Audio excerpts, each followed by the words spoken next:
Warning, this video contains strong language. Viewer discretion is advised. Hello my Hooked honeys and welcome back to Hooked. If you're new here, my name is Leanne and Hooked is basically where we talk about some true crime stories and do some crochet projects together. And on this episode, we will be finishing the crochet crop top that we made that we started last episode. And we will also be talking about Glenn Lee Benner II. Last week when we left off, I told you guys to go ahead and finish up your half double crochet of however many rows you wanted to do. Like I said, I did mine to about right there, so that ended up being 12 rows for me. Yes. So then we did start off with a 5.5mm hook for this part. So we're gonna go ahead and switch up hook sizes like Rick and Morty switch dimensions, okay? So we are going to use an 8mm hook, and then we are going to go ahead and start this mesh. Because of how this is going to fit me, and this will be like where I'm starting will be the under boob. Typically you chain one and then you go into the next stitch to the double crochet, but I'm not going to chain one because I want that to be a little tighter right here. And once I get to that next row, we'll go ahead and chain one. So I'll show you guys what I mean here. So I am going to go ahead and chain 4 just to start out the row.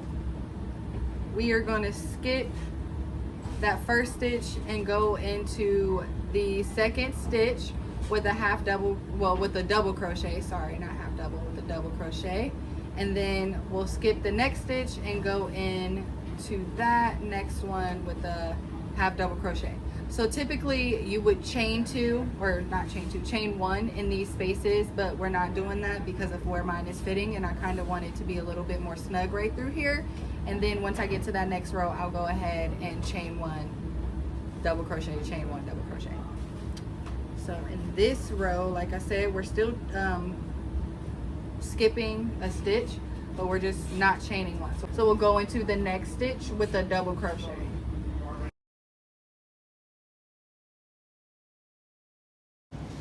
Time-lapse combos. Did you guys see Miami, or did you hear about what's going on in Miami and how like damn near the whole city is underwater right now? This is what we got with no chain 1 in between. Wow, can't even really see that. There we go. So next we will do it with the chain 1 in between. So just like with the first row of mesh, you'll chain 4, turn your work, and then we'll go into that stitch where that first double crochet is. See, I can't talk. And then chain 1 and then go into the next stitch of double crochet, and you'll do that all the way down.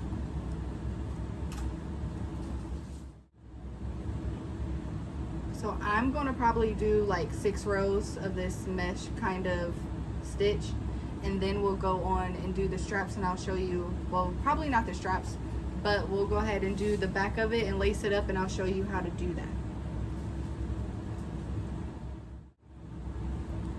We are going to light our crochet candle and go ahead and get into this story.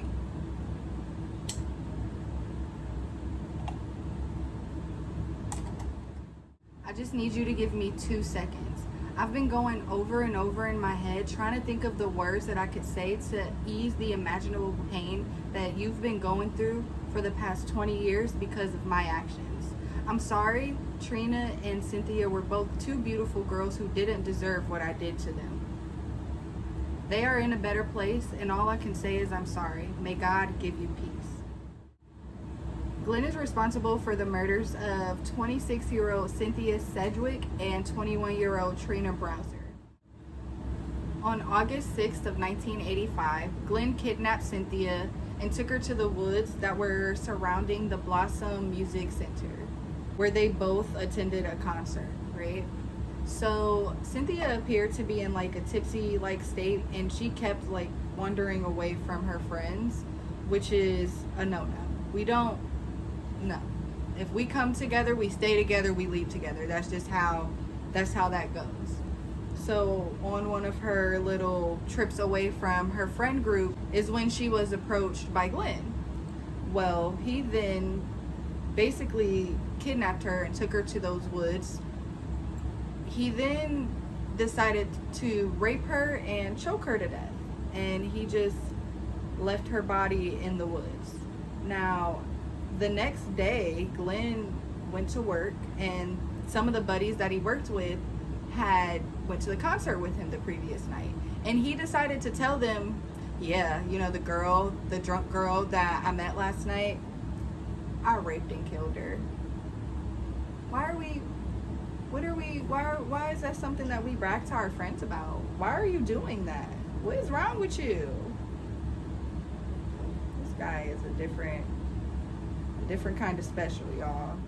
So on January 2nd of 1986, Glenn again kidnapped an acquaintance of his that he was kind of friends with since they were kids, which was 21-year-old Trina in Akron, Ohio. So after visiting a friend, Trina had disappeared, and the next day her car was found burning on the side of the expressway in Akron. Trina's body was found in the trunk. Her ankles were bound together, her panties and her bra were tied around her neck, and her jeans were tied around her head. And there was one single footprint left in the snow that was kind of going away from the car that police were able to discover. So yeah, there's that. End of the year in 1985, Glenn attacked, abducted, and attempted to rape a bicyclist and a jogger in the Akron area.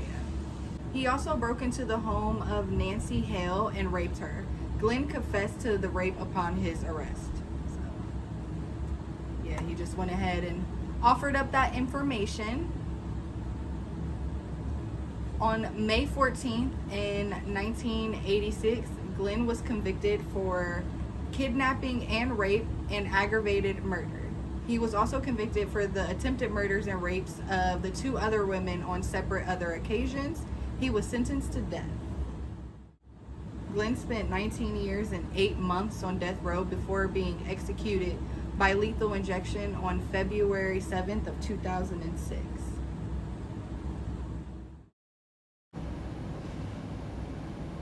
So I think it's a thing now. I think I'm gonna start doing these time-lapse conversations because I really do not like this dead time that I have on the air when I am doing like a time lapse. So definitely throw out some topics if you want to talk about something in the time lapse. So we are now here, right? We're gonna put this together, and we are going to stitch single crochet just up to the mesh part together. So I'm gonna put a stitch marker in that last place, and then we are also going to switch hooks as well. So instead of using the 8, we're gonna go back down to the 5.5 for us to put this together. And I'm just gonna single crochet it together, nothing too spectacular.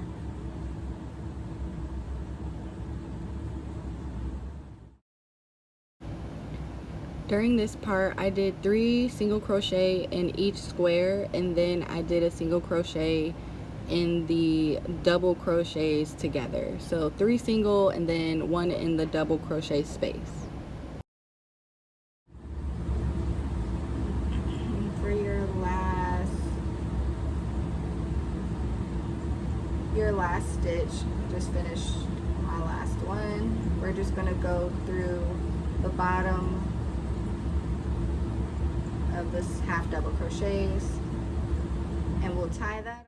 I am going to measure out just a random piece of yarn just to see how long I need to make my tie, because I've honestly been making my ties way too long. Like, they've been so long, so I feel as if it would be smart for me to just go ahead and try and do it this way. That way I don't have a super duper long a super duper long tie, you know, because who wants that, right? I don't.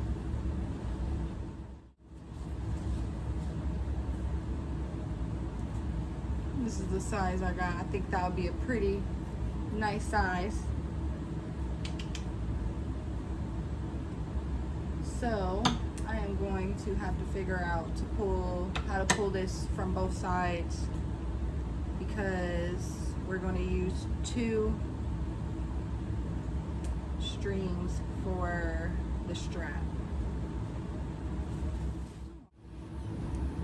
This is what we ended up with. You can honestly wear the lace in the front, or you can have it in the back. But yeah, I was thinking about putting straps on there, but I don't know now. I think I kind of like it without the straps.